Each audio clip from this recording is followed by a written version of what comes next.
Salam sejahtera dan salam Sarawakku sayang. Buletin UKAS edisi tengah hari 6 Februari 2021 bersama saya, Janet Bennett. Tumpuan berita, Kerajaan Sarawak sentiasa memberi keutamaan dalam memastikan golongan warga emas, orang kurang upaya, OKU dan kanak-kanak di negeri ini bebas daripada sebarang ancaman penularan wabak COVID-19. Menteri Kebajikan Kesejahteraan Komuniti Wanita, Keluarga dan Pembangunan Kanak-kanak Sarawak, Datuk Seri Fatimah Abdullah berkata, kementeriannya sentiasa memantau pematuhan pengoperasian garis panduan SOP pencegahan dan kawalan penyakit COVID-19 di pusat-pusat jagaan warga emas, OKU dan kanak-kanak di seluruh negeri. Menurutnya, terdapat 44 pusat jagaan yang berdaftar di bawah Jabatan Kebajikan Masyarakat JKM Sarawak dan daripada jumlah tersebut, sebanyak 32 pusat jagaan dipantau oleh JKM.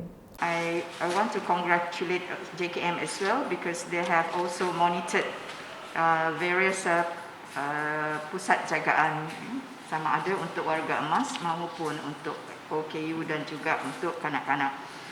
So we want to make sure that during this difficult time, when we do not know whether we are a carrier or a spreader or what, so everybody has to take to make sure that compliance with SOP is adhered to. Beliau berkata demikian semasa melakukan tinjauan pematuhan pengoperasian garis panduan pencegahan dan kawalan penyakit COVID-19 di Pusat Jagaan Trinity Elderly Berhad di Kuching pada Jumaat. Sementara itu, katanya pemantauan yang dilakukan mendapati pusat-pusat jagaan yang berdaftar dengan JKM Sarawak didapati mematuhi SOP dalam pencegahan penjangkitan COVID-19. Selanjutnya, mengenai perkembangan banjir di Sarawak, Ahli Dewan Undangan Negeri Adun Muara Tuang, Datuk Idris Buang telah melakukan tinjauan ke-4 Pusat Pemindahan Sementara PPS pada Khamis bagi melihat sendiri keadaan mangsa banjir di samping memastikan kebajikan mereka terjaga. Antara PPS yang dilawati adalah Dewan Serbaguna Kampung Bangka Semong, Dewan Suarah Kota Semarahan, Balai Raya Betong Kenawit dan Dewan Kampung Rimba Padi. Beliau turut mengambil maklum mengenai perkembangan dan jumlah pemindahan terkini yang dilaporkan oleh pihak Angkatan Pertahanan Awam APM di samping berkesempatan memberi kata-kata semangat kepada mangsa-mangsa banjir. Setakat jam 12 tengah hari Jumaat, seramai 149 mangsa banjir daripada 44 buah keluarga di kawasan Dun Muara Tuang telah direkodkan.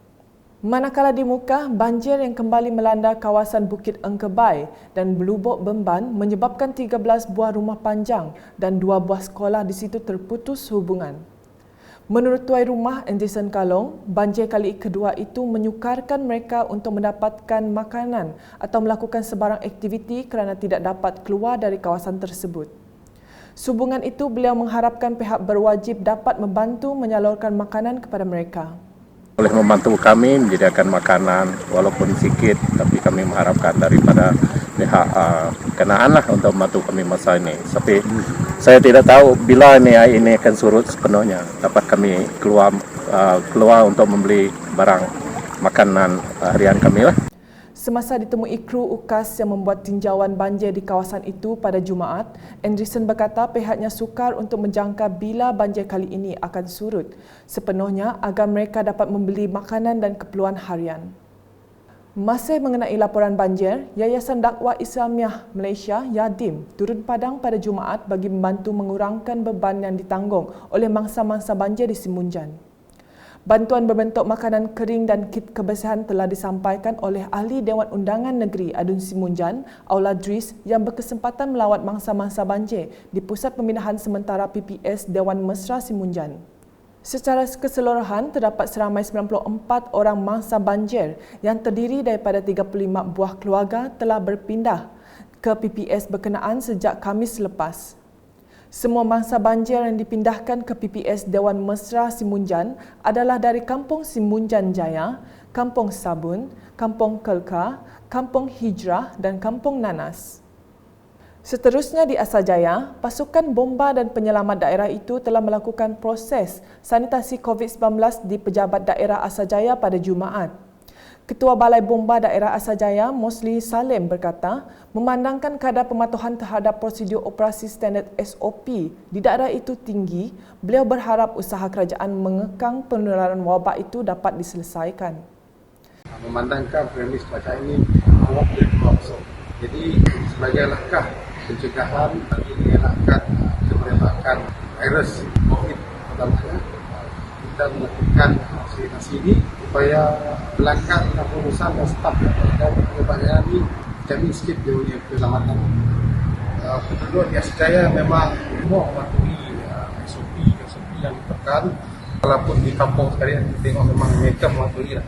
Menyentuh mengenai banjir, ujarnya setakat ini daerah Asajaya masih terkawal, namun pihaknya sentiasa bersiap siaga menghadapi sebarang kemungkinan. Banjir di Asajaya ini masih lagi terkawal dan belum lagi memerlukan dan mendesak untuk kita melakukan pembinaan. Setakat ini mereka masih lagi selamat dan paras air yang naik pun tidak mengancam keselamatan penduduk-penduduk di sekitar Asajaya.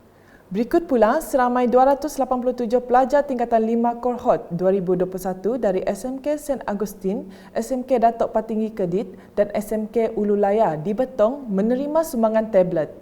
Penyerahan sumbangan itu disempurnakan oleh Ahli Dewan Undangan Negeri Adun Layar, Gerard Rentap Jabu pada Jumaat. Menurut Gerard, sumbangan diusahakan Jawatan Kuasa Pembangunan Pendidikan N36 Layar dengan bantuan beberapa badan korporat dan individu perseorangan itu bertujuan memperluaskan akses dan menambah baik kelangsungan pengajaran dan pembelajaran dari rumah PDPR. Selain itu, ia juga bagi mengurangkan beban kewangan ibu bapa yang terlibat selain sebagai usaha merapatkan jurang digital dan kualiti bahan pembelajaran antara murid di bandar, luar bandar dan pedalaman. Selanjutnya, sebuah jambatan akan dibina bagi menggantikan jambatan besi Rumah Raymond Pahang di Long Tirat, Tubau yang telah dihanyutkan arus deras pada Rabu. Adun Murum Kennedy Chokpai Ugon berkata, projek jambatan kira-kira sepanjang 30 meter itu dicadangkan sebagai perancangan jangka masa panjang dalam menyelesaikan masalah penduduk rumah panjang tersebut. Manakala untuk tindakan segera, beliau telah mengarahkan pihak Jabatan Kerja Raya JKR membina laluan sementara bagi kegunaan penduduk di Rumah Raymond. Terdahulu, beliau bersama Ahli Parlimen Hulu Rajang Datuk Wilson Ugak Kumbong dan pihak JKR telah memantau tempat kejadian pada Khamis. Menurut penduduk kampung, kejadian itu berlaku sekitar jam 9 malam susulan hujan lebat sebelum arus deras menghanyutkan jambatan tersebut. Sekian edisi Tengah Hari bersama saya, Janet Bennett dan kru penerbitan. Berita lebih lanjut boleh didapati di semua platform media sosial UKAS, termasuk portal ukas.sarawak.gov.my dan pastikan anda subscribe UKAS Channel di YouTube. Salam UKAS.